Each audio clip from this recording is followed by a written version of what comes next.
오늘 은혜 받으실 하나님 말씀은 열왕기 하 19장 29절부터 37절 말씀입니다.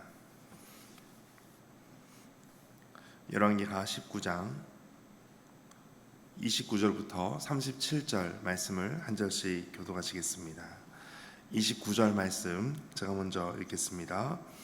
또 내게 보일 징조가 이러하니 너희가 금년에는 스스로 자라난 것을 먹고 내년에는 그곳에서 난 것을 먹되 제3년에는 심고 거두며 포도원을 심고 그 열매를 먹으리라. 유다 족속 중에서 피하고 남은 자는 다시 아래로 뿌리를 내리고 위로 열매를 맺을지라. 남은 자는 예루살렘에서부터 나올 것이요 피하는 자는 시온산에서부터 나오리니 여호와의 열심히 이 일을 이루리라 하셨나이다 하니라.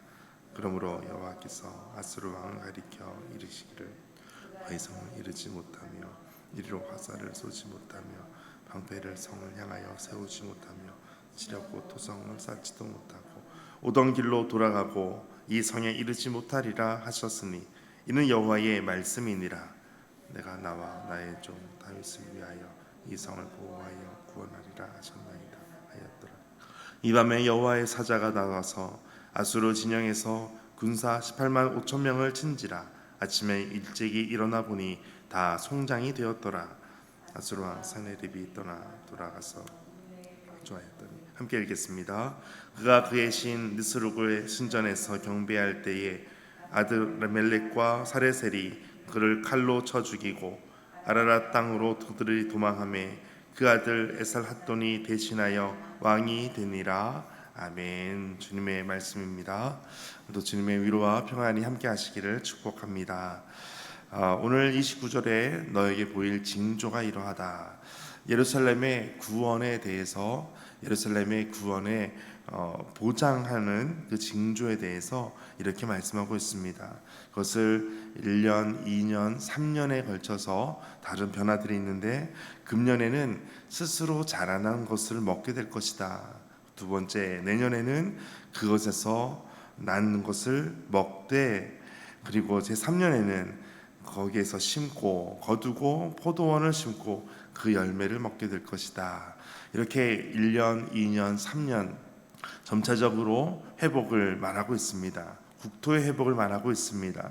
특별히 유다가 이렇게 3년 이내에 회복되리라라는 것을 이렇게 전하고 있습니다.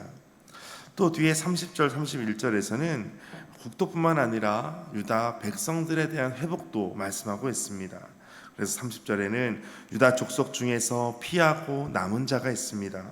31절에 남은 자가 있고 또 피하는 자가 있습니다. 바로 예루살렘에서부터 또 시온산에서부터 이렇게 있게 될 것이다 라고 말씀합니다. 이 모든 회복과 또 하나님께서 주시는 은혜를 경험하는 것은 이 근거에 대해서 31절 마지막에 이렇게 말씀하고 있습니다. 하나님의 열심히 이 일을 이루리라 하셨나이다 아니라. 아멘. 하나님의 열심이라는 것이 있습니다. 하나님의 열심이라는 책이 있는데 박영서 목사님이 쓴 책 중에 어쩌면 가장 유명한 책일 것 같습니다. 하나님의 열심이라는 그 책에 보면 가장 처음에 시작되는 부분이 아브라함 스토리로 시작이 됩니다. 하나님께서 아브라함에게 내가 너로 큰 민족을 이루겠다라고 하신 그 말씀으로 하나님의 열심을 말씀하고 있습니다. 오늘 본문에도 보니까 그 특별한 단어 여호와의 열심이 이 일을 이룬다라고 말씀하고 있습니다. 모든 회복의 근거가 바로 하나님께 있었다라는 것을 말씀하고 있습니다. 결코 사람에게서가 아니라 사람의 어떠한 공로에서 나오는 것이 아니라 하나님의 열심이 바로 이 모든 회복의 구원의 근거가 된다라는 것을 말씀하고 있습니다. 어쩌면 히스기야가 요구할 때 징조가 무엇입니까? 징조를 좀 주십시오라고 할 때 그 징조는 바로 하나님의 열심에 있었다라는 것을 말씀하고 있습니다. 오늘도 하나님의 열심이 우리 성도님들 삶 가운데 가득 넘치게 되시기를 축복합니다. 이제 아수르는 32절부터 33절 말씀을 보게 되면 예루살렘을 공격도 못하고 다시 돌아가게 됩니다. 그리고 아수르는 오히려 심각한 사상자가 발생하게 됩니다. 이 같은 것을 다시 한번 또 말씀하는 이유를 34절에 이렇게 말씀합니다. 34절 같이 읽겠습니다. 시작. 내가 나와 나의 종 다윗을 위하여 이 성을 보호하여 구원하리라 하셨나이다 하였더라. 아멘. 이처럼 이 성을 보호하고 구원하는 그 근거를 하나님의 열심이 어떻게 이렇게 이루어졌는가? 그것은 바로 하나님께서 다윗과 맺으신 언약 때문이었다라는 것입니다. 이 언약은 일방적인 것입니다. 계약은 쌍방간에 사인이 있어야 되지만 언약은 하나님의 일방적인 약속입니다. 이것은 하나님의 약속이었습니다. 그래서 하나님께서 다윗과 맺으신 이 언약을 기억하시고 다윗을 위하여 이 성을 보호하고 구원하리라 말씀하십니다. 이것이 하나님의 열심의 근거였습니다. 오늘날 우리에게도 말씀하고 계십니다. 오늘 우리에게 약속하신 구약과 신약의 말씀, 이 하나님의 말씀, 생명의 말씀이 바로 나를 구원하시고 나를 이끌어 가시는 하나님의 언약의 근거가 되십니다. 그러므로 하나님께서 오늘 우리에게 말씀하시고 보호하시고 구원하시는 분명한 이유는 하나님께서 우리에게도 이와 같이 언약을 해주셨기 때문이라고 믿습니다. 이제 아수르는 그 밤에 심각한 사상자가 발생합니다. 35절 이 밤에 여호와의 사자가 나와서 아수르 진영에서 군사 18만 5천 명을 친지라. 하나님께서 그 밤에 아수르 군사들을 칩니다. 그때 18만 5천 명, 아수르 전체 군대의 양 수가 18만 5천 명은 아닙니다. 그런데 이때에 예루살렘을 치러 오는 군사의 수는 이 정도라고 볼 수도 있습니다. 18만 5천 명을 칩니다. 다음 날 아침이 됩니다. 일찍이 일어나 보니 다 송장이 되었더라. 하룻밤 사이에 18만 5천 명이 죽게 됩니다. 어떤 칼을 쓰거나 어떤 다른 것을 한 것이 방법에 대해서 말씀하고 있지는 않습니다. 그런데 분명한 것은 여호와의 사자가 치셨다라는 것입니다. 아수르는 하루아침에 18만 5천 명이 죽은 것을 보고 모든 전의를 다 상실할 것입니다. 어쩌면 두려워서 아무런 할 수 있는 것도 없고 아마 발이 움직여지지 않을 정도로 두렵고 떨렸을 것입니다. 하나님께서 하시는 일들은 이처럼 하나님의 큰 능력으로 임하는 것입니다.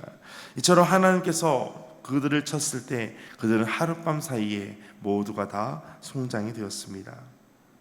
아수르 왕이 얼마나 두렵고 떨렸겠습니까? 아수르 왕은 이제 사네립이 그곳을 떠나게 됩니다.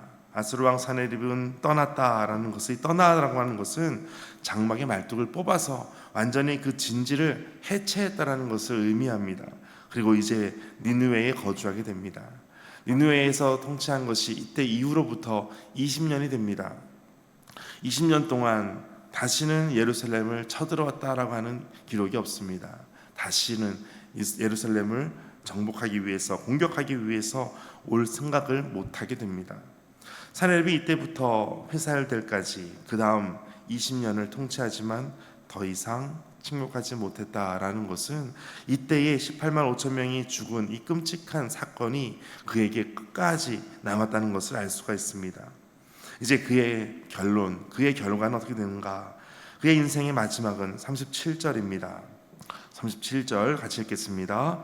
그가 그의 신 니스룩의 신전에서 경배할 때에 아드람멜렉과 사레셀이 그를 칼로 쳐 죽이고 아라랏 땅으로 그들이 도망하매 그 아들 에살핫돈이 대신하여 왕이 되니라. 아멘. 아수르 왕 사네립은 그가 총애했던 다음 후계자로 삼았던 아들이 바로 막내 아들인 에살핫돈이었습니다. 그러자 그의 형제인 아드람멜렉과 사레셀이, 아드람멜렉과 사레셀은 사네립의 아들들입니다.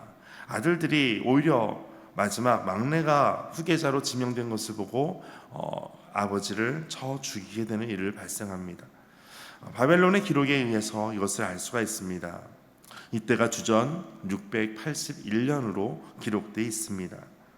아들들의 반란으로, 그러나 그것은 실패하게 됩니다. 아버지는 죽였지만 그것은 실패로 끝납니다.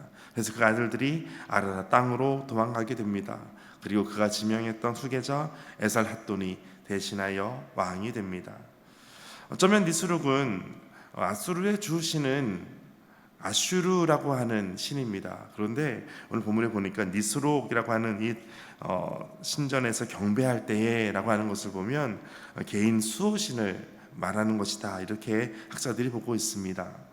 어쨌든 그의 결론은 하나님을 경외했던 히스기야와 하나님을 경외하지 않고 있었던 이 아수르 왕 사네립의 두 결론이 완전히 다르다는 것을 볼 수가 있습니다. 이처럼 하룻밤 사이에 이 모든 심판과 구원이 보여지고 있습니다. 성취되었습니다. 하나님께서 오늘 우리에게 이와 같이 말씀 한마디만 하시면 하룻밤에 모든 것이 이와 같이 발생할 수 있다, 이루어진다라는 것을 볼 수가 있습니다. 오늘도 주님의 은혜와 주님의 능력을 더욱더 구하며 믿음으로 나아가게 되시기를 주의 이름으로 축복합니다. 함께 기도하겠습니다. 하나님, 사방이 막힌 순간에도 길을 내시는 구원자 하나님을 찬양합니다. 능하지 못한 것이 없으신 하나님을 믿고 담대하게 나아가게 하여 주옵소서. 하나님의 구원 은혜를 기억하며 건짐을 받은 남은 자로서 믿음의 뿌리를 내리고 성령의 열매를 맺게 하여 주옵소서. 이 모든 하나님의 열심으로 하나님께서 응답하시고 이루실 줄 믿습니다. 이 모든 말씀 예수님의 이름으로 기도하옵나이다. 아멘. 오늘 말씀을 가지고 함께 기도하겠습니다. 하나님, 오늘 우리가 하나님의 이 징조를 보며 나아갑니다.